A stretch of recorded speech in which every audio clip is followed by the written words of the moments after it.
হে ইমানদারগণ, হে ইমানদারগণ, তোমরা বিশ্বের কোথাও তোমরা লাঞ্ছিত হবে না, অপমানিত হবে না, অপদস্থ হবে না যদি আমার এই দুইটা জিনিসকে আঁকড়িয়ে ধরতে পারো।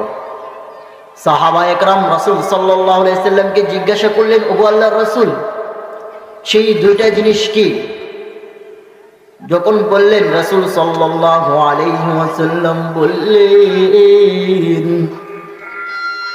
রাসূলুল্লাহ সাল্লাল্লাহু আলাইহি ওয়াসাল্লাম বললেন,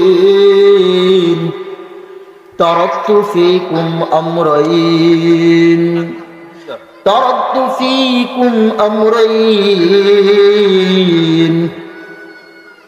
তোমরা যদি আমার এই দুইটা জিনিসকে আঁকড়িয়ে ধরতে পারো, দুইটা জিনিসকে আঁকড়িয়ে ধরতে পারো, আমার পয়গম্বর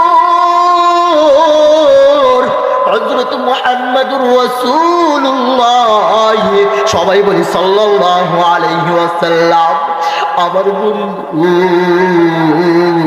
আমার নবী দুইটা জিনিস বলেছেন, দুইটা জিনিস বলেছেন। ও বন্ধু, যদি কোনো ব্যক্তি আমার ওই দুইটা জিনিসকে আঁকড়িয়ে ধরতে পারে, আমি রাসূল গ্যারান্টি দিলাম, আমি রাসূল গ্যারান্টি দিলাম। ও বন্ধু, কয়েকটা মূল্যবান কথা শোনো।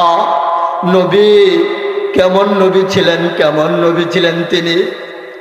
আমার নবী, আখিরি নবী হযরত মুহাম্মদুর রাসূলুল্লাহ সাল্লাল্লাহু আলাইহি ওয়াসাল্লাম বিশ্ববাসীকে জানিয়ে দিচ্ছেন, বিশ্ববাসীকে জানিয়ে দিচ্ছেন, ও বিশ্ববাসী, ও মুসলমান, দুইটা জিনিস আঁকড়িয়ে ধরো।